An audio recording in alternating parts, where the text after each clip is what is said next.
Pendant longtemps, d'autres ont parlé à leur place. Aujourd'hui, la jeunesse prend la parole. Une jeunesse consciente, une jeunesse engagée, une jeunesse capable de rendre ses idées et ses convictions.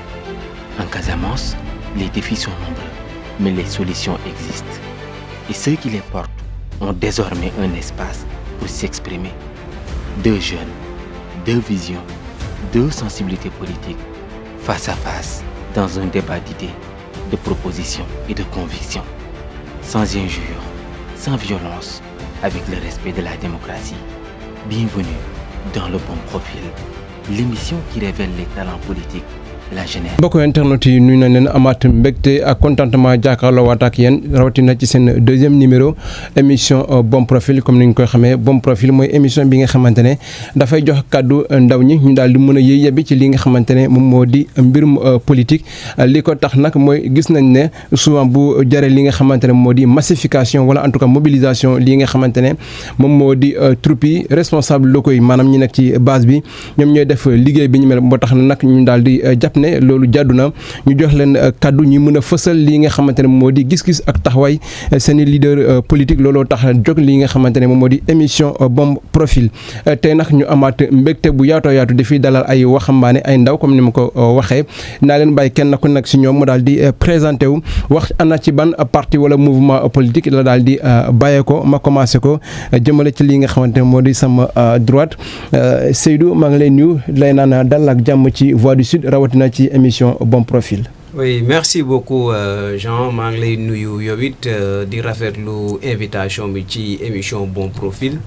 Voilà di nuyu également seen internautes yi nga xamante ne ñu ngi seetaan à travers vos différentes plateformes. di nuyu aussi ñi nga xamante ne ñoom laa bokkal parti ma rappeler juste que je suis de PASTEF. Je suis membre de la jeunesse patriotique du Sénégal de la section Ziguinchor de PASTEF les Patriotes. Donc maa ngi leen di nuyu bu baax a baax di nuyu ma famille ak ñëpp ñi nga xamante ne daal ñu ngi autour de moi di leen nuyu di leen ndokkeel daal merci. voilà comme ni nga ko waxee ñun aussi ñu si profité pour nuyu waa PASTEF rawatina ñi nga xamante ne ñoom ñooy di waa JPS di kontaan vraiment ci sa teewaay ci bile émission keneen ki nga xamante ne moom nga fas yéene jàkkaarloo ci bile jotaay mooy di Moro Diatta yow aussi maa ngi lay nuyu bu baax a baax am kontaan di lay naan dalal ak jàmm ci Bon Profil. salaamaaleykum maa ngi nuyu ku nekk sa tur ak sa sant di rafetlu invitation bi maa ngi tudd Moro Saloum Diatta nekk aussi le coordonnateur de la communication digitale de l'UCS bu le président Abdoulaye Baldé maa ngi rafetlu invitation bi juste pour essayer xool nu ñuy yaatalee suñu xalaat bu ñu am par rapport ak politique suñu leader mooy le président Abdoulaye Baldé. dañuy dugg ci biir li nga xamante ne moo di waxtaan bi ma commencé ko ak ki nga xamante ne moo di Seydou xam naa ne comme que Seydou yéen a jiite réew mi xam naa yaay doon njaati gi yow yaa koy dalal moo tax à chaque fois ak yow la ñuy commencé xanaa rek nga ñëwaat tuuti ci li nga xamante ne moo di sa parcours maanaam sa jaar-jaar ba dugg ci li nga xamante ne moo di politique lan moo la motiver. Oui, merci beaucoup. Sànq bi may présenté wu j'avais oublié de saluer mon co-débatteur Mouro maa ngi koy nuyu di ko ziar bu baax a baax. Voilà di rappeler aussi nuyu waat suñu leader monsieur Bassirou Koli parce que tey la jeunesse patriotique du Sénégal de la gestion de la section de Ziguinchor moom Bassirou Koli moom mooy ki ko jiite donc maa ngi koy nuyu di ko sant bu baax a baax. Oui, au fait, bon, comme nous l'avons dit, je suis tout Seydou Ba. Voilà, donc je suis un étudiant fille de Diwaanu Ziguinchor à l'université Assane Seck de Ziguinchor. Voilà, donc je pense que comme ñëpp ñi nga xamantene comme ñu bari bok ni ma koy waxé li nga xamantene tay mom mo leen inspiré jusqu'à ce que ñu dugg ci politique man aussi surtout ci parti Pastef man mom moma inspiré ma dugg fa.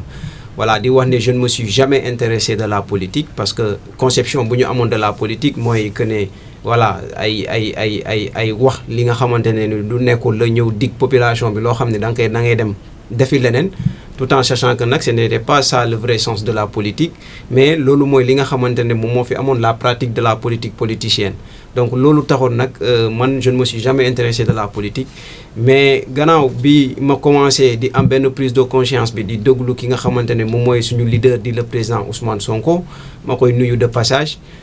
ci li nga xamante ne moom mooy discours yi nga xamante ne moom la indi mu am benn discours bu inédit dans le cadre de l'histoire de la politique du Sénégal discours panafricaniste bi mu doon li nga xamante ne lu ma yàgg gëm la mu indi benn discours de rupture discours boo xamante ne ni day décomplexé li nga xam moom mooy posture sénégalais bi vis-à-vis des occidentaux donc loolu mooy li nga xamante ne ni moo ma gën a inspiré ba man tey ma dem ma dugg ci parti bi ñuy naan le parti PASTEF te ma doyloo ki nga xamante ne moom mooy suñu leader di le président Ousmane Sonko donc en réalité nii laa duggee ci politique ba tey aujourd'hui tout en étant jeune ma dem dugg ci li nga xamante ne moom mooy section jeunes yi te ñëpp ñu xam ni c'est la JPS. te suñu coordonnateur di Bassirou Koli depuis lors on est en train de travailler ici à Ziguinchor nekk ci biir parti bi di respecter li nga xamante ne moom mooy discipline parti bi en tout cas sama jaar-jaar ba mu dugg si tey ci Pastef ni mu ngi nii ni mu demee. donc ci gàttal mën nañu jàpp ne Ousmane Sonko moo la inspiré moom moo la motivé ba nga embrasser carrière politique. oui en fait d'abord il y a le projet d'abord de Pastef parce que képp ku xam Pastef xam ni Pastef dafa am benn projet. projet yéen a ngi am projet ba léegi fu réew mi tàggatamee ni mu toll nii. oui le Pastef a toujours eu un projet. Le PASTEF a toujours eu un projet et le projet ba léegi mu ngi fii taxaw projet de rupture bi nga xamante ne moom la PASTEF mës a prôné ba tey projet bi mu ngi fii donc tey bu fekkee au-delà du projet de PASTEF li nga xamante ne ni moom leneen bokk na ci li nga xamante ne inspiré na ma mooy c'est la personne qui a incarné ce projet en l'occurrence je voudrais citer par là le président Ousmane Sonko donc mu am loo xamante ne ni c'est vrai am na ko comme taxawaay te tey projet bi daf ko ci tënk mais leneen loo xamante ne ni ay valeur la yoo xamante ne ni moom nit ki en personne moom mooy ki ko am te mu am yu bëri ci yu ñu jaar ci biir parti bi ci ay taxawaay yoo xamante ne ni jot nañoo jàngal lu bëree bëri donc c'est dire que c'est vrai il y a le projet qui est là d'une part mais d'autre part il y a la personne du président Ousmane Sonko qui m'ont le plus inspiré à aller adhérer dans ce parti. nañ ñëw ci projet bi ngay tudd noonu ak li nga xamante moo ci jëm Moro yow aussi ma bàyyi la rek nga décliner ñu li nga xamante ne moo di sa jaar-jaar lan moo la motiver wala lan moo sax poussé pour nga dugg ci li nga xamante ne moo di mbirum politique. ok ma fàttali nag yow yaa ngi ànd ak ki nga xamante ne moo di Ablaye Baldé. ok maa ngi rafetlu encore question bi parce que je pense que tey avant tout ñun ñëpp ay jeunes lañu. Et je pense que quand on parle de la politique je pense que tey majeure partie bi yëpp jeunesse bi moom mooy engagé sur les activités de la politique te soo gisee ñu dugg sur la scène politique c'est pas parce que dafa am lu nga xamante ne mën nañ ko bañ a def mais je pense que tey suñu xasee bu ñu ne dañuy engagé sur les activités de politique cela veut dire dañuy gis ni ki tey si réew mi dañ fi am baat te soo gisee ma lancé sur les activités politiques c'est juste dama gis ni man maa ngi dëkk fu nga xamante ne sama koñ maa ngi dëkk Néma 2 mu nekk quartier bu nga xamante ne je pense que tey bokk na si quartier gën a marginalisé au niveau de la ville de Ziguinchor à travers nu ñu marginalisé ce qu'on appelle manque de lotissement ak leneen ma ne man pourquoi pas ma nekk jeune ku nga xamante ne au moins war naa amal sama quartier njëriñ war naa mun a taxawal sama quartier war naa mun a engagé sur les activités yi nga xam ne sama koñ fu ma taxaw du ma am complexe ma mun a ne man Néma 2 laa dëkk pour ma mun a défendre seen i intérêt ma mun a défendre lu nga xamante ne au moins damay naan am naa fierté pour ñëw représenter Néma 2 ma gis ni le président Abdoulaye Baldé peut-être maak moom ñoo bokk gis-gis maak moom ñoo bokkul doxalin ma ne man tey je suis jeune kon tey maa ngi engagé sur les activités sama koñ nan laay def bu ma améliorer les conditions de vie yu fa nekk noonu mu fekkee ne c'est pas dans le sens financier mais peut-être si ay activités yu nga xam ne peut-être mënoon naa ko sama koñ ma ne man damay engagé sur la scène politique ma mun a accompagner Abdoulaye Baldé par rapport ak moom lu mu woon waa Ziguinchor ak lu nga xam ne teg na ko bu waa Ziguinchor gis ko ma ne man tey du ma nekk jeune bu nga xamante ne amal ma sama koñ njëriñ te balaa may amal askan bi njëriñ ma amal sama koñ njëriñ ma ne man je vais m'engager sur la scène politique tout en considérant que man Néma 2 laa am ma feneen fu dul Néma 2 ma ne baa ma lancé aussi activité politique loolu moo ma dugal si politique loolu moo ma boolee avec le docteur Abdoulaye Baldé jusqu'à ce que tey ñu toll fu ñu toll nii. loolu ban at la ban at nga. c'était en 2020. 2020. avant élection yi. avant élection municipale laa commencé activé wu réellement sur la scène politique. Parce que à travers les activités yoo nga xam ne daan naa ko organiser sama quartier mooy affaire lotissement ak leneen ak leneen. boobu déjà fekk na Abdoulaye Baldé jóge na ci maire bi Ziguinchor. parce que les élections c'était en 2022 élection locale. moom Abdoulaye Baldé yow bi ngay engagé wu bi nga décidé di koy topp boobu fekk na moom jóge na ci maire bu Ziguinchor. non mi ngi woon ci élection c'était en 2022. ok d'accord. ok voilà gis naa ne déjà yéen ñaar bokk leen sax li nga xamante ne moom maanaam li leen motiver yow sa waa koñ ñoo maanaam développement sa waa koñ taxaw sa waa koñ moom moo tax ba nga embrasser carrière politique moom ki nga xamante ne moo di Ousmane Sonko ak projet Pastef bi moom moo ko motiver Seydou déjà seen motivation bu bokkul yow lan nga gis ci ki nga xamante ne moo di Ousmane Sonko ba mu jaral la yow nga ne da ngay embrasser li nga xamante ne moo di carrière politique bàyyi fi li nga xamante ne moo di seen waa koñ parce que yow su ma la dégloo du seen waa koñ ñoo tax nga engagé ci mbirum politique da nga ne Ousmane Sonko lii nga xamante ne moo di gis-gisam lii nga xamante ne moo di taxawam ci politique ak projet bi mu jaay askanu Sénégal moom moo la motivé lan exactement lan moo toog ci sa nopp bi ak ban taxaw nga gis ci nga xamante ne moo di Ousmane Sonko ba nga décidé ne yow nga ne kii ngay topp ak projet bi nga doon tudd sànq léegi nii projet boobu noonu fii ni ak réew mi toll nii ak jafe-jafe yi nga xamante ne moom la ñuy dund far ngeen toll ci li nga xamante ne moo di projet boobu ba xam ba léegi yaa ngi gëm li nga xamante ne moo di projet boobu noonu. oui merci beaucoup Jean balaa sa question bi am na solo mais balaa ma ciy ñëw sànq dama la dogoon yaa ngi ma doon taquiner naan ma ñun ñoo nekk di jiite bon je tenais tout simplement à lever tout équivoque parce que Pastef ku xam Pastef bokkul ci gouvernement bu Sénégal donc ce qui veut dire que actuellement. déedéet Seydou loolu kay mënu jiite wuñu. déedéet Seydou. parce que soo bëggee ñu déggoo ci benn. non en fait nañ déggoo ci loolu. en réalité yéen bi ngeen jógee ci primature.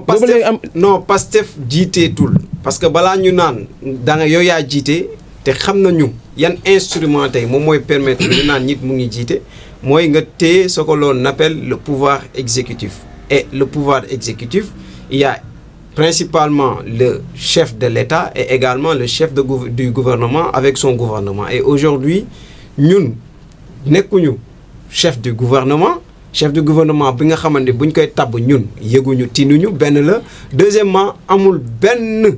ministre boo xamante ne ni yaa ngi ci gouvernement bi te bokku parti Pastef. Et je pense que loolu c'est quelque chose qui est clair et le président du parti jot na ko wax parce que loolu mooy ligne bi nga xamante ne ni moom la parti bi tenir. Alors pour en revenir à votre question yaa ngi wax lim nga li nga xamante ne moo di exécutif bi lim li nga xamante ne moo di ministre yi DG yi nag. Oui, et les directeurs généraux également. Donc, quand je parle parce que les directeurs généraux sont sous la couverture des ministères, en fait. Donc, raison pour laquelle, dans l'architecture du gouvernement, ou bien dans l'architecture même du pouvoir exécutif, on peut y citer que le président de la République, le chef du gouvernement et son gouvernement. Maintenant, non, je pense que l'olo a une importance pour Bari. Maintenant, am na importance du moment que yow yaa ngi ni yow du moment que évoqué nga ko am na importance sa question bi Seydou yaa ngi daw débat bi pourtant yaa ko sulli. Non, s'il vous plaît. Yéen mënoon nañ jógee ci primature bi 2 mois ba pare nga naan yéen bokkoo leen wala bu dee pas comptable. On est plus ñun jiiteetuñu quoi en fait quand vous dites que. Mais vous êtes comptable de ce bilan. Bon, peut-être ça c'est un débat yoo xamante ne chacun peut avoir sa position. Mais ce que moi je peux considérer c'est que aujourd'hui si on devait comptabiliser le bilan ba nga xamante ne ni ñun def nañ ko mooy ca keroog ba président Ousmane Sonko arrêté nekk chef du gouvernement du Sénégal depuis keroog man je pense que on peut plus être comptable du bilan ba nga xamante ne moom moo fi nekk. Et ça on va en revenir. Parce que tantôt vous m'avez dit que waaw waxoon nga ma ni danañu wax ci projet bi. bu ñu àggee ci projet bi exactement dinañu mën a def la dichotomie entre li nga xamante ne moom lañ fi nekk di wax actuellement si ndax ñun dañoo comptable du bilan. ou pas Seydou yaa fi tudd projet nga tudd Ousmane Sonko lan moo la dugal. danañ ci ñëw parce qu'en réalité quand on parle du projet. bokk na ca la nga xamante ne ñun bokkuñu tey ci biir gouvernement bi moom mooy ñàkk gis-gis bi ñu am ci dans la mise en œuvre de ce projet là alors pour ñun jàpp nañu ne ce n'est pas le projet bu ñu jaan les Sénégalais moom la ñu nekk di mettre en œuvre te loolu indi na waroo ci gis-gis ba ñun tey bokkatuñ ci gouvernement. non dama ne yow moo tax ma ne suñu ñëwee ci mbirum projet bi loolu dina doon la nga xamante ne moom la ñuy leeral maintenant par rapport ak la nga xamante ne ni moom mooy suñu ambition ba ñu dugg tey. ci mbirum politique. maanaam lan nga gis ci Ousmane Sonko ban taxawee nga gis ci moom ba mu xiir la nga ne kii laay choisir moom lay àndal. effectivement falaay ñëw quoi en réalité man je le dis pour man on peut être un défenseur des intérêts de son quartier sans pour autant se lancer dans la politique man loolu laa gëm loolu laa jàpp parce que il y a énormément d'acteurs communautaires qui ne sont ni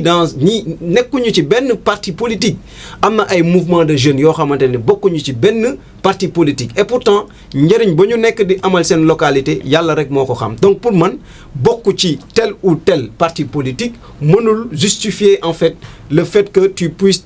nga taxaw tey nga ne yow da ngay défendre les intérêts d'État de ton quartier en fait maintenant nag chacun est libre. ku nekk aussi mission bu noble la. non égal ku nekk ak la motiver ba nga dugg ci politique. waaw mais Sénégal yow lan nga gis ci Ousmane Sonko ba léegi ni maa ngi la koy laaj. fa laay ñëw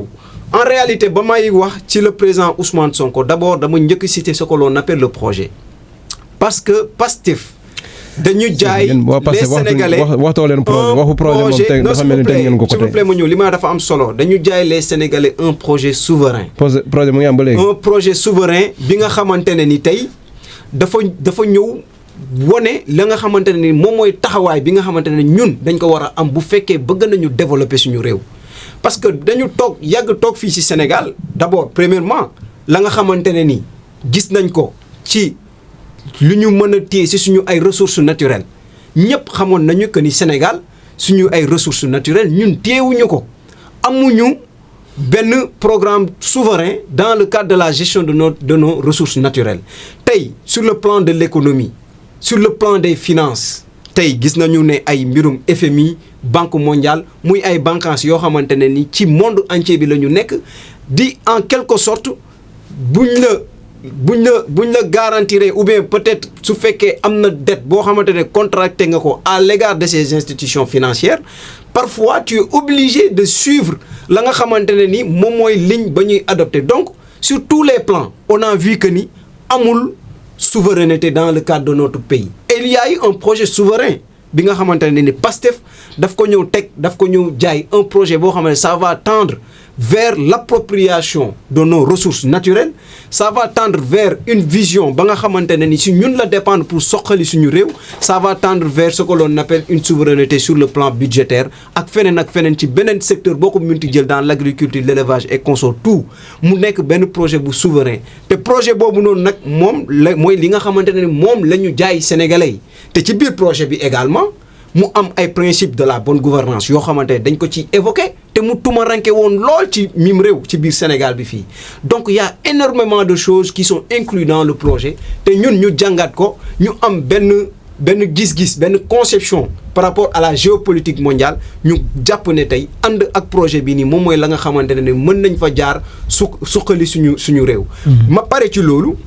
ñëw sur les valeurs ya nga xamante ne ni tey le leader qui incarne ce projet am na ko. et ça aussi je pense que nekkul la nga xamante ne tey dañ ko war a mën a bañ et ça c'est ma position moi personnellement parce que quoi que l'on puisse dire ñun avec notre leader di le président Ousmane Sonko dañoo yàgg gannaaw ba ñu commencé ànd ci projet Pastef bii nii mu nekk suñu leader ñun ñu nekk ay militants ci biir Pastef bi mu am lu bëri la nga xamante ne ni jàng nañ ko également ci suñu leader donc loolu également bokk ca la nga xamante ne ni ça m'a motivé moi personnellement à adhérer à ce parti politique ma jàpp ne voici le parti bi nga xamante ne sa philosophie le projet ak la nga xamante ne moom lay jaay sénégalais yi mën nañ fa jaar ñu suqali suñu réew et étant un patriote nga xam ne amul dara li ma gënal amul dara li nga xamante ne ni moom mooy li may ambitionné lu dul soxali sama réew ou bien ma bokk ca ña nga xamante dañu ñu révolutionner ce pays ma ne danaa dugg ci parti bi donc c'est ce que j'essaie d'expliquer dans le cadre des aspects ou bien des facteurs qui m'ont le plus motivé à adhérer à ce parti politique di la Pastef. très bien dina ñëwaat ci yow Moreau dégg nga li nga xamante ne moom la wax yow aussi xanaa rek nga ñëwaat wax ñu exactement maanaam ban taxawaay ak ban gis-gis nga gis ci ki nga xamante ne moo di Ablaye Baldé boobu jaral la ngay mun a ànd ak moom wala ngay mun a militer ci lii nga xamante ne moo di parti ICS. dam ngay xaaw a tontu tuuti par rapport ak lu mu wax. di nga am droit de réplique après boo ñu waxee li nga xamante ne moo la xiir pour nga ànd ak Ablaye Baldé je pense que tey comme képp ku ko xam parce que nit ki da ngay ànd ak nit à travers des principes des valeurs ak lu tax nga ànd ak nit ki man Ablaye Baldé lu tax ma ànd ak moom parce que daf ma doy dama gis ci moom ay valeurs yu nga xamante ne tey à travers les différents politiciens yi fi nekk Sénégal man gisuma ko ci Abdoulaye Baldé. Ablaye Baldé waa Ziguinchor ñam benn Ablaye Baldé bi lay wax nee na la yow aussi di nga am après Ablaye Baldé waa Ziguinchor ñam nañu ko de. waaw dama la ne Abdoulaye Baldé. waaw képp kuy doomu Ziguinchor non il faut pas que mu jëm ñu jaay beneen Abdoulaye Baldé bu bokkut ak. waaw effectivement Seydou après di nga am droit de réplique dinaa la jox après kaddu. xam nga li muy wax nii après dinaa la jox kaddu nga ñëwaat nga mën a ñëwaat ci xam nga sànq léegi bëggoon na la tontu ma ne ko moom nañu wax ba pare. en fait non c'est-à-dire aussi. ñun Abdoulaye Baldé bu ñu xam. Abdoulaye Baldé bu ñu jàpp ne moom moo fi caxatee alalu Ziguinchor sàcc fi alalu Ziguinchor. Abdoulaye Baldé moom ngay wax noonu il faut pas que mu ñëw mu bëgg ñu jaay beneen Abdoulaye Baldé. xam nga xaaral Moro xaaral xam nga sànq léegi moom bëggoon na la waaw xaaral ma ñëw waaw xaaral nañ déglu xam nga xaaral Moro xaaral ma pare xam nga waaw xaaral naa ko expliqué xaaral Moro xaaral su ma ko naa ko expliqué mu comprendre Moro xam nga Moro déglu ma waaw xam nga boo ko defee noonu après kon day pëcc ko day am xam nga service effectivement xam nga sànq léegi bëggoon na la tontu man ne ko Moro xaaral ma ñëw xam nga sànq léegi bëggoon na la tontu man ne ko nañu wax li nga xamante moom moo ko yóbbu ci Abdoulaye Baldé buñ ci paree après na am effectivement bàyyi ko rek après naa la jox temps nga mën a tontu léegi dañuy wax li nga xamante moom moo la yóbbu ci Abdoulaye Baldé après aussi di nga mën a am aussi jusqu'au preuve contraire waaw fu may taxaw moom laay ne Abdoulaye Baldé moo ma doy à travers ses valeurs ses principes ak lu tax ma gëm ko mooy nit ku nga xamante ni doo ko fekk si ay détails mooy le président Abdoulaye Baldé képp kuy doomu Ziguinchor laa la wax rek da nga war a jàpp ni Abdoulaye Baldé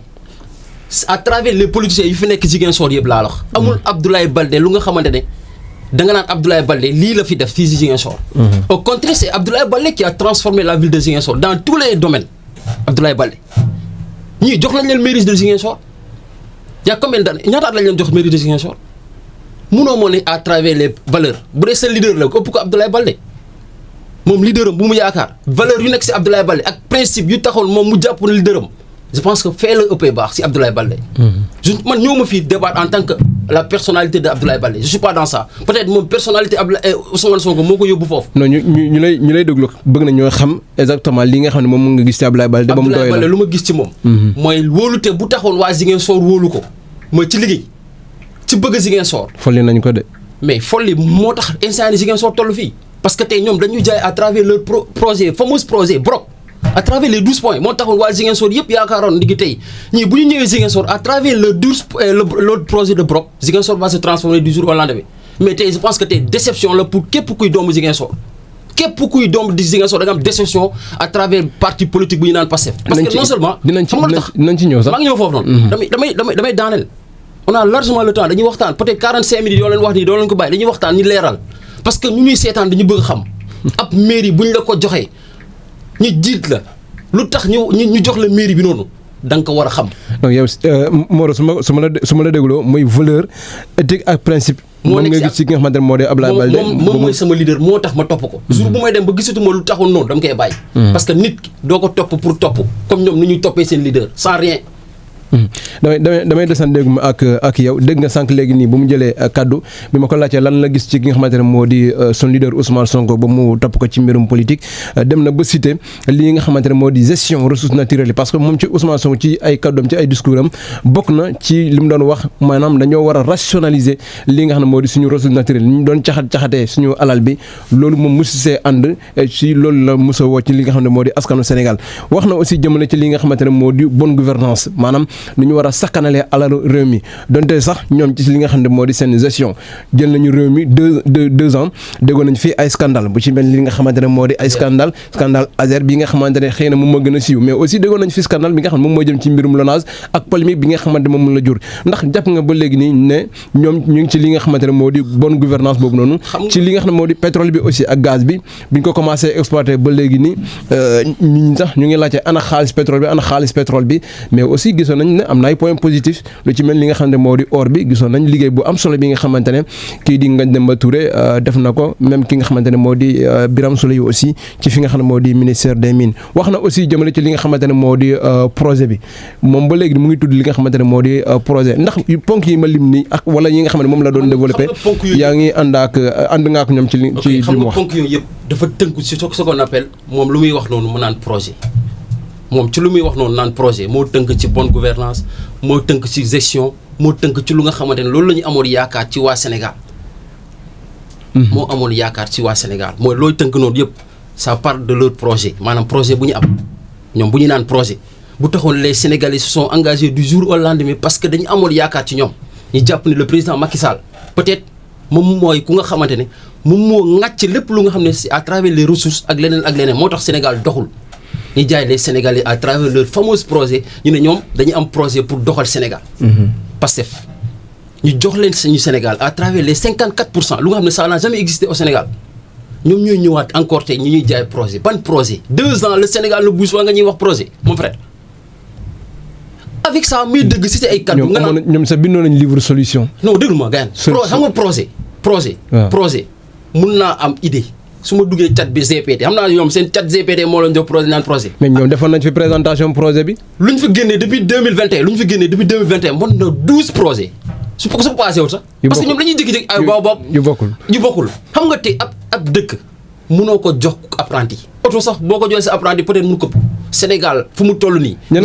nga tuddee apprenti. ñii c'est des apprentis parce que y a que des apprentis parce que dañ leen jox ab dëkk s'il s'agit de l'échec ñu këpp ko ku nga xamante ne peut-être béngoowul ak ñoom seen gis-gis mais s'il s'agit de la réussite nga gis leen mi ngi wax ci ay kàddoom mu naan actuellement s'il s'agit de bilan Pastef nekkatul ci au sein du gouvernement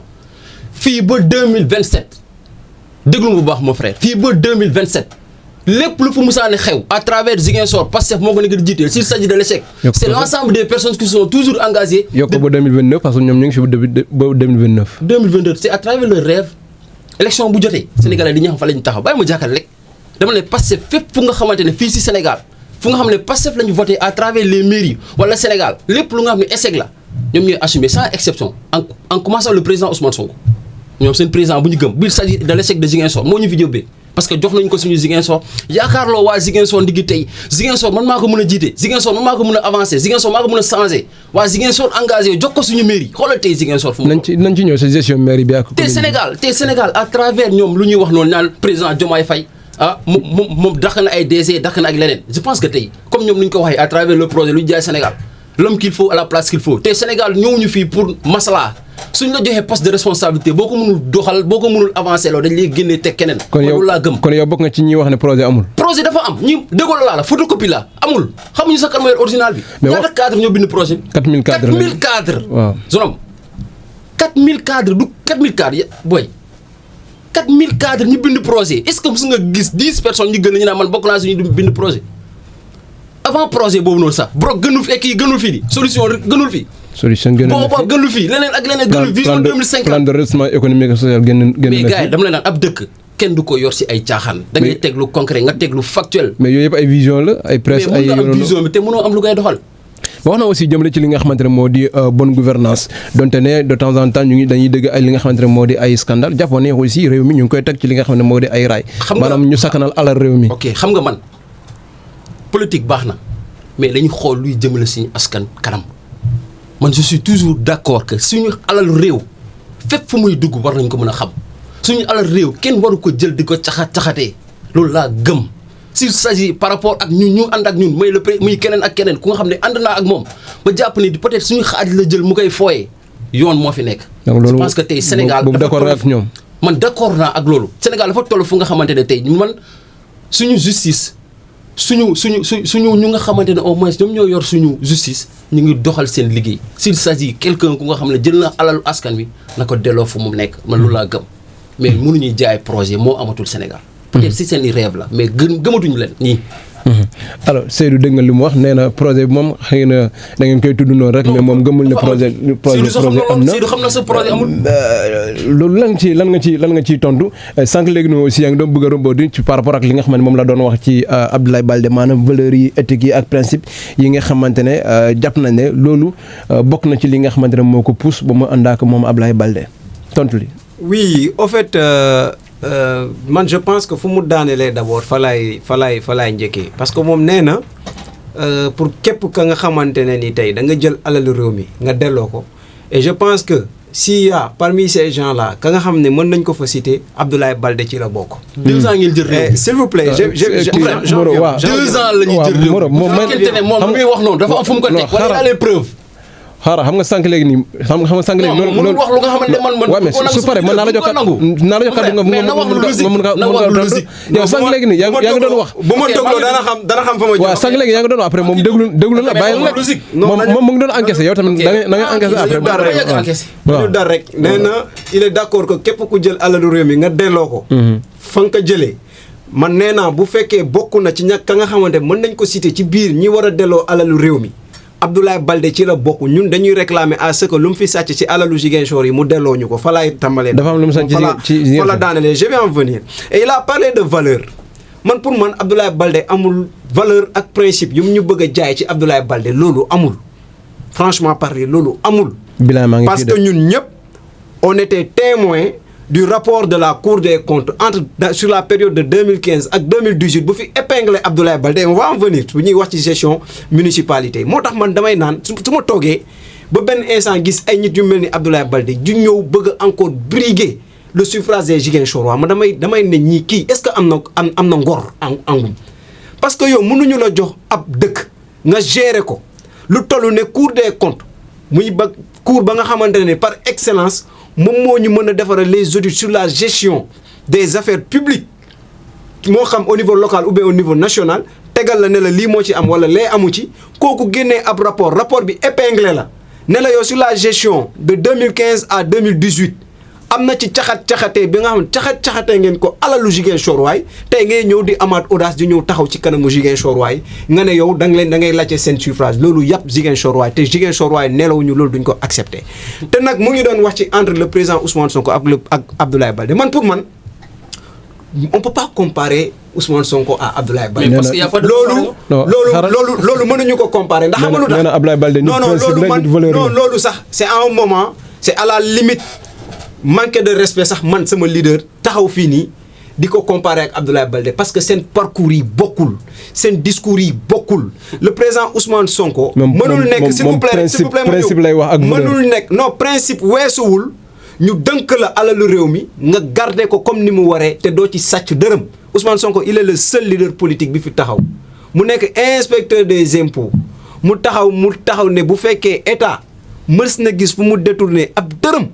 nañ ko génneel ñu tegal ko papier bi il est le seul Abdoulaye Baldé sañul wax loolu parce que je vous avais parlé tantôt du rapport de la Cour des comptes loolu kenn du ko weddi. mais li ñu yor bokkul Abdoulaye Baldé mairie la yoroon. maintenant man loolu comparaison boobu non s'il vous plaît comparaison boobu du ma ko def.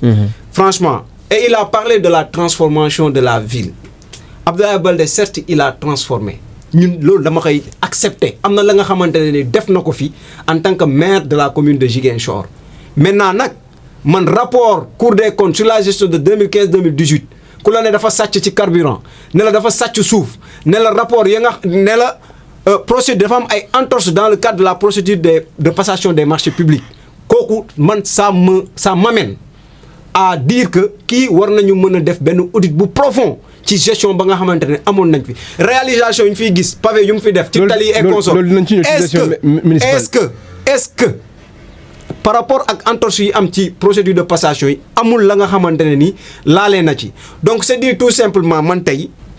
par rapport ak loolu man ma position elle est ferme moi je suis dans Pastef mais la may prôné mooy à ce que tey notre leader Bassirou Koli mu jël la nga xamante ne moom mooy mairie bu Ziguinchor et je vous dirai lan moo waral taxawaay boobu noonu ak ma position par rapport ak le maire actuel parce que man le maire actuel muy Djibril Sonko vous allez me permettre de faire une petite digression. loolu nañ ci ñëw ci li nga xamante ne moo di gestion maire bi. effectivement léegi moom ne tontu na nee na li nga xamante ne moo di 4000 cadres yi ngeen jaay Sénégal ne yéen am ngeen 4000 cadres ñoom ñoo bind li nga xamante ne moo di projet Seydou projet bi fan la toll. non man je pense que. lan nga mën a teg suñu loxo nga ne ñu lii nii mooy li nga xamante ne moo di projet. la dichotomie quand on est dans un débat. dafay laajte ngay analyser ngay def analyse. nga cohérent ci sa analyse également nga am chronologie ci sa analyse à un moment je me suis même rendu compte que vous-même le présentateur vous avez du mal à suivre sama co-débatteur quoi tellement que day jël fii nii subu kànja bi jël fee maafe bi jël fee mais question bu ñu la posé en réalité ça peut à un moment day rëral day lëndamal xel yi quoi en fait là on est dans poser question waaw Moro solution ci laa koy relancer même le présentateur a du mal à vous suivre projet fan la ngeen ci toll maintenant man je vous dis ok pour ka nga xamante ne day toog mu lay naan ay projet Pastef dafa exister ou pas kooku mooy ki nga xamante ne peut-être nekku fi ou bien xamul comment est-ce que les choses ça marche. la ngay teg suñu loxo en fait aujourd'hui pour vous dire quand on parle du projet le projet c'est une vision bépp nit ba nga xamante ne ni tey tu aspires à diriger un pays ou bien da nga aspirer diriger benn commune il te faut avoir une vision et c'est cette vision qui va te permettre de dire que man tey bëgg naa jëlee réew mi fii yóbbu ko à un point A yóbbu ko à un point B. waaw yéen réew mi fan ngeen ko jëlee ak fan ngeen ko indi. pour ma yóbbu ko à un point A jëmale ko à un point B la ma war a def lii ak lii ak lii ak lii la. lan ngeen def maintenant lu ñu xalaat ne moom la ñu war a def d'abord dañu war a indi rupture. kon yéen defagoo leen. s'il faut on a fait. et je vais en venir dañu apporter dañu ne il faut mu am rupture ca na nga xamante ne moom la ñuy doxalee ak les occidentaux parce que tey on s'est rendu compte sànq maa ngi doon wax ci gestion des ressources naturelles dañoo jàpp ne peut-être ñun tey suñu ay ressources naturelles ñun téyeluñu ko suñu bopp tey ba ci géej bi à un moment on a vu si régime bi jàll accord de partenariat yi am entre l'État du Sénégal et l'Union européenne nga xam ni favoriser wul li nga xam moom mooy État du Sénégal gis nañu lu jàll ci mbirum pétrole bi ak gaz bi te loolu tey mu yóbbee le président Ousmane Sonko mu procéder à des renégociations yu ko permettre tey Sénégal lu mu manque à gagner bu mu amoon ci contrat yi bi que régime Macky Sall bi di signé mu mën ko rattraper wu tey noonu nga koy jëlee ci pratique ya nga xamante ne également ñu ngi koy nemmeeku ñun suñu biir ci par rapport ak bonne gouvernance yi tey mu doon loo xamante ne ni ñun suñu position mooy waruñu mën a noot askan wi pour suñu ay privilèges et je pense que tey bokk na ci la nga xamante ne ni indi na ñàkk gis-gis par rapport ak président de la République ak l'ex-premier ministre muy le président Ousmane Sonko ci par rapport ak gestion bi ñu war a indi ci caisse noire bi ak ci fonds politique yi ak ñoom seen donc ñun dañoo jàpp ne la nga xamante ne ni askan wi moom la moom dañ ko war a delloo askan wi et tey projet de souveraineté boobu wax naa leen ko parce que souveraineté weesuwul dara lu dul xeex pour nga moomaat la nga xamante ne ni yow moom nga pour nga téye la nga xamante ne ni moom nga moom et souveraineté ça ne se limite pas je vous l'ai dit sur le plan financier sur le plan économique mais même sur le plan de la défense tey gis nañu ne bi ñu toogee li nga xamante ne moom mooy base française bi nga xam moom moo nekk Dakar on a demandé à ce que nañu quitter suñu réew parce que ñun dañoo soxla souveraineté ñun mat nañu pour assurer suñu défense pour assurer suñu sécurité donc souveraineté bi dafay laal poñ ya nga xamante ne da nga ko bépp poñ boo xamante ne tey évoqué nga ko souveraineté bi daf koy laal et aujourd'hui ce qui nous a permis d'en arriver là à ces renégociations de contrats à pouvoir quand même gérer la défense de notre pays te soxlawuñu ci ndimbalu keneen à pouvoir instaurer les pratiques l'orthodoxie des pratiques de la bonne gouvernance ñu mën ko instaurer waat ñu taxawaat ci Sénégal ba Sénégal tey sànq dëgg naa la nga ne scandale ci cas Azer bi ku xam cas bi nu mu demee nga xam ne loolu du scandale c'est juste une non ce n'est pas ku xam définition scandale dëgg doo jàpp ne loolu scandale la c'est juste une manipulation boo xam ne dafa am autour d'un dossier boo xamante ne ni le DG actuel du Jean-Michel Sène il n'a rien à voir par rapport à ce dossier là donc loolu justice moo koy wax loolu mënuñu ko woowee scandale loolu du scandale tey depuis ñu jël Lengueye en 2024 ba Ousmane Sonko bi muy génn ci poste premier ministre bi kenn mësul dëgg benn rapport bu épinglé benn ministre wala benn DG doo ko mës a dëgg contrairement ak li fi xewoon ci régime passé nga xam ni pardon nga xam ni lu ñu doon dëgg mooy un président de la République buy taxaw ne la rapport yi man maa ci teg sama conc sinon damay bañ dëkk bi tey ñun fii doo fi dëgg xam nga lan moo ñu ko may c'est parce que vision bi nga xamante ne moom la ñu am ñu instauré ko fi en termes de bonne gouvernance en termes d'appropriation de nos ressources naturelles en termes de li nga xamante ne ni moom mooy souveraineté sur tous les plans moom moo ñu permettre tey ñu agsi ci renégociation contrat yi ñu agsi ci souveraineté militaire bi nii ñu agsi ci li nga xamante ne moom mooy les pratiques de la bonne gouvernance donc gis ngeen ni vision bi gannaaw parce que vision da nga koy am boo paree ba nga téye Lengueye da ngay ànd ak avec les services techniques ngeen travailler autour d'un programme bi c'est la concrétisation de la vision loolu nii la mbiri di demee au cas où mon co-débatteur ne sait pas comment est-ce que les choses marchent moo ko une vision sa gis-gis la ba ngay am booy am vision amuloo réalité amuloo les leviers qui vont te permettre d'avoir les réalités et une fois que tu as là les leviers tu vas travailler avec les services techniques vous allez transformer cette vision autour d'un programme boobu nag moom mooy faire l'objet d'une mise en œuvre donc tey projet Pastef am nañu programme bi ñu jaayoon Sénégalais yi bu ñu dem élection bu ñu paree gis nañu vision Sénégal 2050 ñu concrétiser suñu vision bi ñu paree gis nañu première phase vision Sénégal 2050 nga xam ne dañ ko def autour d'un plan de redressement économique et social parce que dañoo fekk réew mi mu nekk au sous-sol et il nous fallait redresser ce pays et on l'a fait à travers le plan de redressement économique et social ba nga xamante ne l'initiateur et le président Ousmane Sonko et les fruits yi nga xamante ne presse boobu indi na ko yëpp gis nañ wax nga lu ëpp 10 minutes maa ngi ñëwaat ci yow alors Moro dégg nga li mu wax par rapport ak li nga xamante ne moo di vision bu mu décliné ak lépp ci lu mel loolu après da nga ko ciy boolaale mais dañuy dem ci li nga xamante ne moo di gestion municipale yéen jotoon ngeen diriger li nga xamante ne moo di mairie bu Ziguinchor lan ngeen fi jot a def ak bu fekkee ne jox nañ leen li nga xamante ne moo di maanaam bu ñu leen delloowaatee mairie bi lan ngeen fas yéene def ci mbirum éducation santé ak li nga xamante ne moo di emploi nga tontuwaale vraiment nga baal ma rek ñu mën a continuer parce que on est confronté à problème de timing. da ngay tontu lu nga xam ne peut-être jar na tontu mooy par rapport ak vision bi muy am bu ñu am le Sénégal. je pense que tey duñ leen jox ab dëkk 2 ans jusqu'à présent sénégalais bu nekk sentir ci boppam par rapport ak lu ngeen jaay sénégalais. je pense que tey su ma si waxee damay perdre sama temps man personnellement jàpp naa ne ak keneen beneen sénégalais bu bokkul ak man jàpp na ni ki tey Pastef lu mu jaay sénégalais bañ leen fal. nekku fa moom mooy réalité bi. waaw Pastef lu mu jaay sénégalais moo fa nekkul. waaw te damay jàll ci loolu. kon nga ñëwoon ñu ci li nga xamante ne moo di. ce qui concerne par rapport ak le président Abdoulaye Baldé je pense que tey Abdoulaye Baldé moom prononcé gul sax. naan Abdoulaye Baldé lan la fi def. ok ba tax askanu Ziguinchor nar kaa wóoluwaat pour dénkaat ko mairie bi. xam nga tey bu ñu xasee ba nit ñi di laam-laame naan da ngay dellu si wala doo dellu si wala da nga war a dellu si cela veut dire que dafa am loo marqué. dégg nga rapport ba mu tudd. dama la ne rapport depuis Abdoulaye Baldé wàcc mairie ba tey ñoom ñoo yor mairie bi bu fekkee ne Abdoulaye Baldé dafa laale ci loolu wala leneen ak leneen lu bokkul au niveau national wala au niveau régional wala si commune bi maanaam par rapport à la gestion de la mairie de Ziguinchor ñoom la ñu poursuivre loolu laa gëm man dama wóolu sama justice et ce qui concerne par rapport ak Abdoulaye Baldé ndax day dellu si wala Ziguinchor wala du dellu si je pense que Abdoulaye Baldé population Ziguinchor ñoom ñoo ko ñaan mu dellu si parce que Ziguinchor actuellement dafa dee comme moom nu mu ko waxee. lan la fi def ba Abdoulaye Baldé lu fi def damay jël exemple xam nga ab maire bu ñu la falee premier aspect buy tax ñi ñuy wóolu la mooy nga jege sa population. maanaam ab maire da nga war a xam sa population. jege population bi tax na population bi lekk. déglu ma wóolute moo tax ñu jox la suñu mairie pour nga jege leen xam seen i mbébét xam seen i soxla xam seen problème foofu lay waxee koo jegewul mënoo xam ndax la lekk na wala lekkul.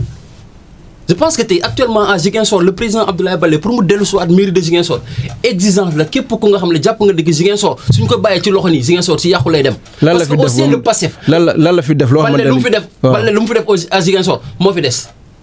à travers moom su jëlee kaddu na mu wax actuellement nii luñ fi fekk dañuy continuer ba mu fekkee ne état continuité la. Baldé lan la fi def mooy karo yi mu def noonu. ci si wàllum yoon Ziguinchor si wàllum yoon laa la wax. pavé. soo jëlee les 2 voies de Kandiala Baldé moo ko def. Tilène Baldé moo ko def éclairage yooyu gis ñi nga Baldé si liggéey si wàllum yoon Ziguinchor bépp yoon bu fi baax peut-être ñoom ay réparateur la ñu yoon. ku lekkul ba suur dina jaar ci tali. ku lekkul ba suur di nga jaar si. amul wér-gu-yaram lan ngeen fi def ci li nga xam ne mooy di mbirum santé. santé Baldé ñaata case de santé la kii astafurlah ñaata structure district santé la fi accompagné yi nga xam ne dañ daanu. wala éducation bi. éducation moom duñ si wax j'en passe loolu duñ si wax sax parce que tey xam nga tey nga fekk sa doomu réew mu nekk si coono même mu fekkee ne c'est pas à travers les compétences de la mairie de Ziguinchor mais Baldé dafa daan engagé pour accompagner ñu nga xamante ne seen loxo jotul ginnaaw à travers les kits scolaires mu accompagner les étudiants yi nga xamante ne ils sont dans les autres universités ñu nga xam ne seen loxo jotul ginnaaw. mu fay leen ay immeubles pour ñu mën a dëkk ñoom dañ ko def. ñoom bi ñu ñëwee coow lañ ci. parce que xam nga tey même mu fekkee ne c'est pas à travers les compétences de la mairie mais di nga ab maire da nga war a jege sa population xam seen i mbëbët parce que tey on sait tout à Ziguinchor yaa ñu nga xamante ne tey seen loxo jotul ginnaaw am na ñu nga xam ne bàyyi la ñu école ngir parce que amuñ fu ñuy dëkk ngir amuñu fu lu ñuy lekk mais Abdoulaye Baldé dafa xam population am dafa leen jege mu dem engagé wu bëgg a jàppale ñooñu noonu fayal leen logement di leen may ay ticket école ci wàllum éducation Abdoulaye Baldé moo daan ñëw si école yi di leen jox ay fournitures scolaires yu nga xam ne seen loxo jotul ginnaaw Abdoulaye Baldé moom moo daan ñëw Ziguinchor muy fayal ñu nga xamante ne seen papier loxo seen orphelin ñu nga xam ne seen loxo jotul ginnaaw di leen fayal école pour ñu jàngi ñooñu ñu ngi may déglu ñu ngi may seetaan Abdoulaye Baldé moo fi def lu fi kenn deful Abdoulaye Baldé moo ñëw mu ne tey il va faire Ziguinchor benn ville attractif bu nga xamante ne tey Ziguinchor soo fa nekkee période activité fête nga sentir Ziguinchor. lan nga fi sentir ñii bu ñu toogee Ziguinchor ville morte la actuellement Ziguinchor dafa dee mon frère Ziguinchor dafa dee 15 centilitres ndax am nañu maire wala amuñu maire parce que tey imagine toi yow nga fal nit ki ngeen accompagner wax waa Ziguinchor ndi kii moo gën kii mooy ku baax. ñu fal leen moom miy ñëw à ma grande surprise mu naan kii moom day accompagner keneen si même passé dina ci tontu parce que sànq léegi ma koy dégg muy wax ko yor si ay dualité ay amul le au sommet de l'État y a pas d'amitié da ngay teg lu concret nga doxal comme moom nu mu koy waxee su doxal lañ nekk mairie de Ziguinchor quand il s'agit de l'échec comme nu mu koy waxee à chaque fois mi Bassirou Koli Ousmane Sonko Djibril Sonko ñëpp a échec mënatul la jaay waa Ziguinchor ni kii Djibril Sonko moo baax wala Bassirou Koli moo bon mënatul am parce que Pastef la ñuy jox mairie de Ziguinchor s'il s'agit de l'échec ñoom ñëpp a échec actuellement nii Ziguinchor waaye dañu soxla le président Abdoulaye Baldé pour mu ñëw sikkalu Ziguinchor parce que Ziguinchor dafa dee fii képp koo fi gis Baldé la lay wax parce que moom mooy gën moom moo fi def lu kenn deful ñoom ñu jox leen mairie defuñu ñu woo ko nga xam ne def na alors Seydou dégg nga lu mu wax tam doon aussi loo xamante ne vraiment xel mën na kaa nangu parce que Abdoulaye Baldé jotoon na diriger li nga xamante ne moo di mairie bu Ziguinchor quoi que l'on puisse dire quand même am na leneen loo xamante ne jotoon na ko fee def yéen dënk lañ leen mairie bu Ziguinchor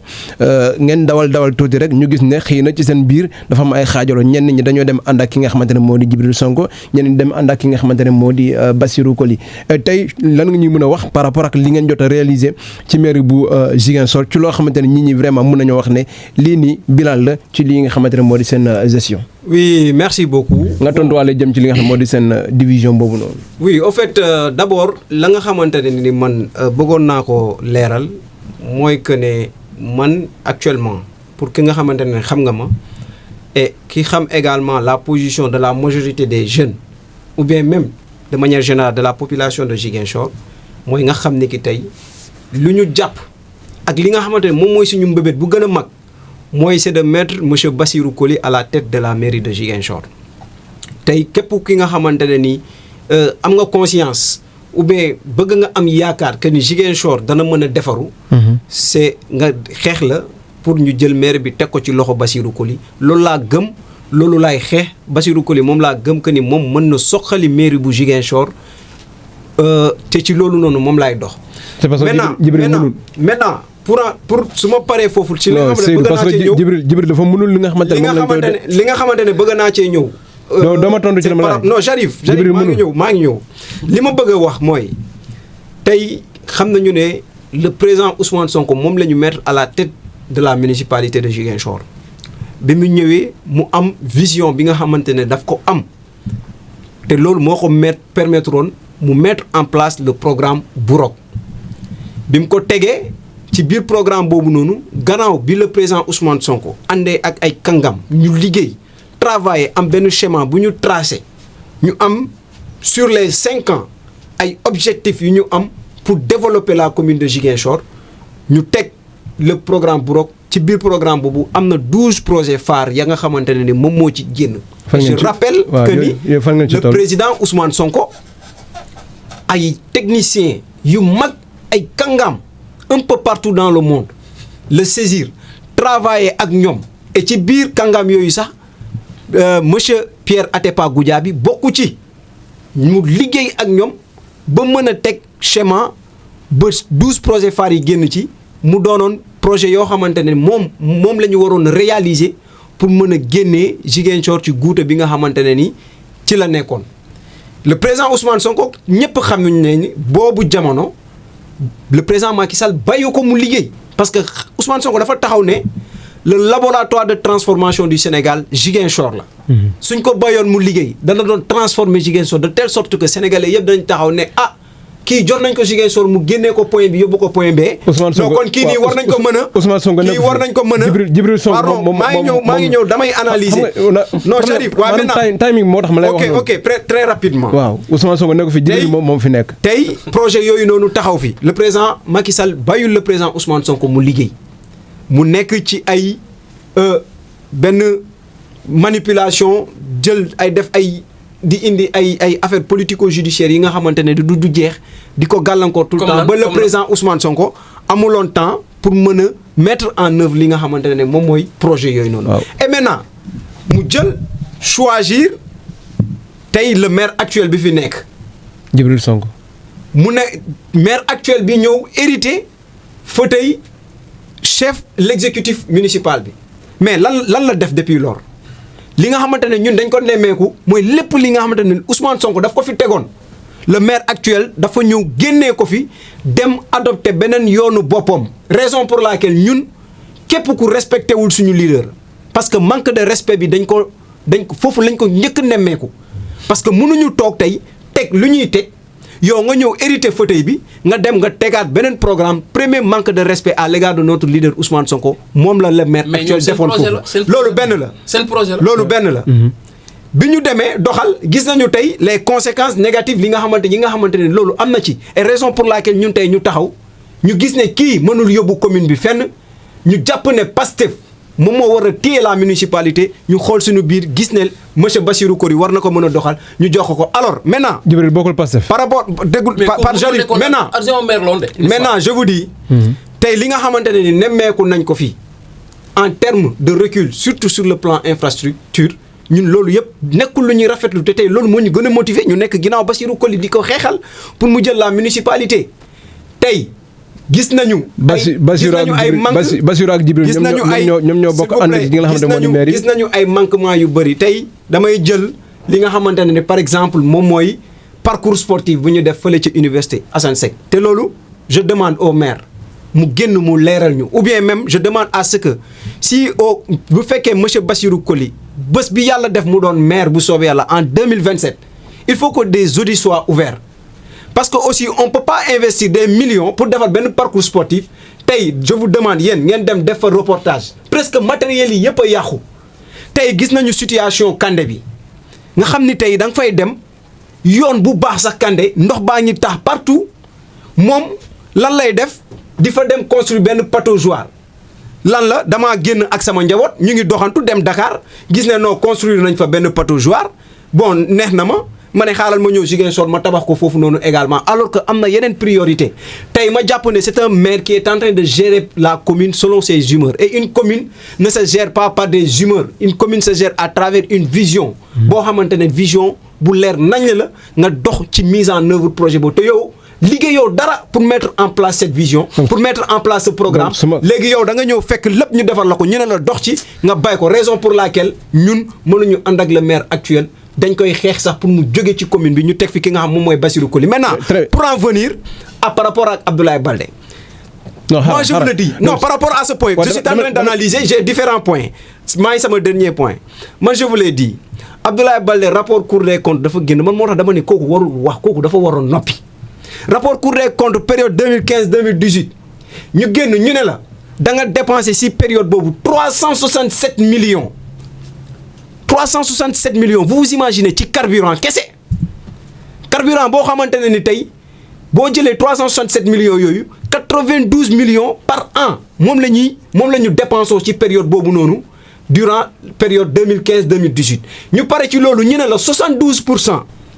yi nga xamante ne soo jëlee annuel bi dépense annuelle yi 92 millions yooyu noonu 72% yëpp c'est le cabinet du maire ak le secrétariat général ñoom ñoo exécuté wala ñoom ñoo jël 72% dépenses yooyu noonu ñu pare ci loolu ñu nemmeeku ay entorse ci procédure de passation des marchés tey moom laay doon wax ni pavé yu ñu fi gis yenn éclairage yu fi Abdoulaye Baldé def il faut que ñu tijji ay audit ñu xool exactement est-ce que lu ñu wax ni moom la ñu réaliser marché yooyu est-ce que exactement moom la ñu def parce que aussi mënuloo toog ñu dénk la ab commune nga caxatee alalu commune bi tey nga sañ a ñëw taxawaat encore di wax ne yow da ngay loolu manque de respect population locale bi la ba pare ñu ñëw ci gestion nébuleuse bi nga xamante dafa am sur le foncier tey suufu Ziguinchor waay yëpp ñun tey damay yërëm ñun suñu génération parce que ñun tey bu ñu bëggee am terrain dañuy génn di dem ci àll bi Ziguinchor amatul dara parce que ñii dañoo caxatee suufu Ziguinchor yëpp tey da ngay tijji le plan comment dirais-je encore le plan de lotissement bu Ziguinchor nga gis benn espace boo xamante ne c'est réservé à un espace vert wala espace boo dañ ko réservé pour école wala pour terrain wala pour juma wala jàkk mais wallahi boo wàccee sur le terrain nga fekk ñi tabax fa kërum te kenn defu ko lu dul Abdoulaye Baldé ak ñu mu àndal caxatee suufu Ziguinchor waay yëpp waaw léegi tey ñooñu ñooy taxaw. waaw ñu ñëw duñu naan non ñoom dañu bëgg a briguer waat encore le suffrage des Ziguinchor loolu manque de respect Ziguinchor te Ziguinchor waaye duñ ko nangu. très bien population bi dañoo yeewu léegi te xam nañu bu baax fu ñuy teg seen très bien gis nga ne sànq léegi te leneen li nga xamante ne ni bëgg naa ko leeral par rapport ak li nga xamante ne moom lañ fi nemmeeku mooy que ne tey population bu Ziguinchor nañu yeewu te ñu xam ni te tey je pense que la population même elle est assez réveillée parce que tey fi nga xamante ne jël nañ fa ñu teg fa ki nga xamante ne moom mooy Bassirou Koli donc je pense que tey loolu day témoigner que ni population bi dañu yeewu te dañu am avance même sur les politiques. donc di ñaan à ce que ñu xeex ñu jox ko la mairie en 2027. waaw très bien donc xaaral ci yow la ñëw donc si je comprends yow Seydou yéen ñii nga xamante ne yéen dénk nañ la mairie bu Ziguinchor yéen su ma la déglu bi nga waxee ba nga daaneel ce qui veut dire que yéen amoo leen bilan léegi da ngeen bëgg a écarter ki nga xamante ne moo di Djibril indi ki nga xamante ne moo di Bassirou su ma la déglu parce que dégg naa la déglu naa wax nga ba daaneel waxoo ci éducation waxoo ci santé waxoo ci dara Moro maa ngi ñëw ci yow temps gis nga sànq ba léegi technicien ñu ngi ñu def en fait je dis c'est vrai que yéen amoo leen bilan damay wax non bilan moo amul nekkul ne amuñu bilan c'est-à-dire un bilan ça se défend à travers un programme. man bi nga teg fu mu wax bilan bu ñu def. waaw loolu xam nga tey quatre ans lañ leen jox. amul benn point bu mu wax bilan. waaw effectivement may ko mu daane ñu jaay Bassirou Koli parce que tey Pastef la ñu jox. man gëmuma Bassirou Koli gëmuma Djibril Sonko may ko mu daane gëmuma Ousmane Sonko. waaw il s'agit de l'échec yeneen échec. waaw mënuñu wax ne dama wax. may ko mu daane soo paree nga wax li ngay wax nii. ok en fait mënuñu jaay ko en fait. amoo leen bilan. non amul bilan zéro en fait pour bilan moo amul. may ko mu tontu en fait non bàyyi ko moom day yuuxu rek c'est pas grave. non du question yuuxu affaire bi ay analyse la ay jàngat la c'est-à-dire li nga xamante dama la ko bëgg a expliquer c'est en juin 2024 que le maire actuel lañ ko jox tey mu ngi à 2 ans man mënuma jàpp ne qu'il y a bilan su fekkee tu as trahi li nga xam su fekkee da nga trahir li nga xamante ne moom la fi leader Ousmane Sonko teg te le maire je le dis le maire Djibril Sonko respecté wul le président de notre parti du président Ousmane Sonko parce que on a vu wax naa ko sànq lu fi président Ousmane Sonko teg mu teggi ko deuxièmement on a vu ces 2 sorties yi nga xamante ne daf ko def muy ay sorties politiques gannaaw bu ñu defee suñu congrès bi mu génn di wax ne ki le président du parti sargaluñu ñi nga xam ne ñoom ñooy les membres fondateurs Djibril Sonko il faut quand même qu'il respecte Djibril Sonko il faut quand même s'il vous plaît il faut quand même qu'il respecte les militants yi nga xamante ne ñoom ñoo nekk biir Pastef parce que tey Jean parce que tey parce que tey mënuñu ñëw ñu teg fi le président Ousmane Sonko jël la teg la fi te li gàllankoor le président Ousmane Sonko mu présent woon comme ni mu ko bëggee woon à Ziguinchor ñëpp xam nañ ne gàllankoor yi ko Macky Sall doon def la te yow nga xam loolu noonu. nga sañ a taxaw ne yow tu es le maire le plus présent ci maire yu fi jaar yëpp première attaque bi nga xam da nga ko def ñu génn ci loolu nga ñëw ci membre fondateur yi mais Djibril Sonko il n'a qu'à respecter les militants. d'accord très bien parce que tey yow. un membre fondateur boo xam ne bi fi xeex bi di tàng ce sont les militants ñoom ñoo fi taxaw doon xeex yow nga jël sa njaboot. nga génn fi daw nga dem fi nga toog tey ngay taxaw naan parti boobu daf lay respecté donc li nga xamante dañ ko nemmeeku dafa bëri ci de la part du maire bi nga xamante ne moom moo fi nekk raison pour laquelle je le dis lu bëri tey je pense que émission bi du ñu may ñu dugg mais même ñi nga xamante c'est des adjoints au maire c'est des adjoints au maire le président Ousmane Sonko yëkkati ay ndombal tànk ay responsabilités mu jox leen ko tey le maire Djibril Sonko dafa ñëw génnee loolu seen loxo dem jox ko ñeneen. donc kooku je pense que ñun waruñu mën a continuer. comprendre bilan bu mu exécuté nag moom moo xam ci ban programme la. mais loolu du suñu programme raison pour laquelle on peut pas défendre ce bilan. c'est clair alors Moro yéen jotoon ngeen diriger mairie bu Ziguinchor bu ñu leen dënkee mairie bi ci élection bi ñu demal lan ngeen fas yéene bu ñëwaat ci parce que temps bi jeex na nga wax ñu rek lan ngeen fas yéene doxalee mairie bu léegi. mooy maanaam lu ñuy def Ziguinchor la ñuy continuer. parce que tey man tey je ne peux pas imaginer ñi fal la ab mairie durant les 4 ans nga ñëw nga naan ma yow adjoint maire bi moo gën maire bu ñu fal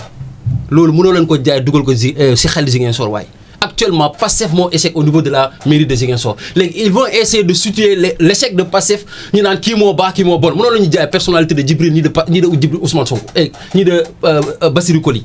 actuellement lu fi gën ma gën ni mooy Ziguinchor mooy wóolu ndik Ablaye Balde dafa war a dellu si pour ñu sukkale waat Ziguinchor parce que dafa sàcc alalu Ziguinchor waaye nag dafa sàcc alalu Ziguinchor 4 4 ans. waaw 4 ans bu ñu Ablaye Baldé dafa sàcc xaalis Ziguinchor 4 ans ngeen yor Ziguinchor. mais le rapport il est là. mais ubbi leen ko. rapport baa ngi nii. Djibril Sonko Bassirou le rapport de la Cour des comptes leer na. leer na s'il s'agit de l'échec ñoom ñëpp a échec. leer na nañ loolu laa gëm. Seydou yéen yaa ngi wax jëmale ci gi nga xamante ne moo di Bassirou bu ñu leen dénkee mairie bi nan ngeen fas yéene doxal li nga xamante moo di comme vraiment nga yem ci li ma la effectivement li may ñëw mooy que ne tey Bassirou Coly ñëpp xam nañu ne c'est un homme de vision am na vision am na compétence yi également pour développer la commune de Ziguinchor te tey je pense que li nga xamante ne ni mu ngi koy def sans pour autant être maire mu ngi koy wone jëlagul lenge il n'est pas encore l'exécutif local mais tey mu ngi dox dans la commune comme si am na sax ñuy laajte xanaa Bassirou Coly moom mooy le maire de la commune de Ziguinchor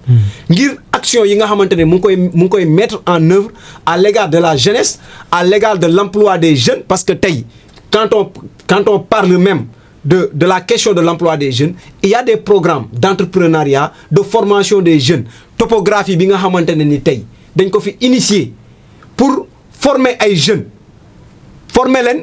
la mairie devait accompagner ces jeunes le maire Djibril Sonko mu bañ ne moom du accompagner ces jeunes monsieur Bassirou Coly moom moo taxaw trouver le financement pour pouvoir financer la formation de ces jeunes ba tey jeunes yooyu noonu ñëpp ñu ngi yor seen ay diplômes ñu ngi dox di wut li nga xamante ne ni moom mooy fu ñu leen di caser ñu mën a liggéey. tey boo jëlee ci dans le domaine du sport de la santé. de l'épanouissement le tournoi bi nga xamante ne def nañ ko fi pour fédérer la jeunesse. donc je pense qu'il y a énormément d'actions yoo xamante ne ni Bassirou Coly mu ngi koy def te tey bu ñu jëlee Lengueye en 2027 continuité lay doon pour ñun ñu jëmale te ñu ngi def ay visites de proximité chaque week-end. waaw gis nañ ñu ngi près de la population pour recueillir seen ay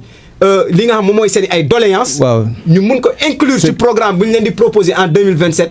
comme ça. li nga xamante ne moom la ñuy dérouler dina doon li nga xamante ne moom la askan wi soxla moom la askan wi di xaar. donc loolu mooy li nga xamante ne continuité la bu ñuy woote en 2027 avec la candidature du maire Bassirou Coly. alors Moro ma bàyyi la rek nga daal di tàggatoo waxtaan bi vraiment neex na mais xam nga rek boobu ba léegi nii technicien ñu ngi def si. d'abord damay remercier sama frère bi. je pense que le débat est un peu pertinent. suñu sañoon du jeex. parce que quand il s'agit de Ziguinchor. vraiment man mii sax doyal ma mais. mais dañ koy tënk rek parce que lu neex du doy je pense que tey Ziguinchor waaye dama leen di lancer un appel solennel ñu jàpp ni tey kenn warul mun a nax 1 moins 1 moins 1 ak 1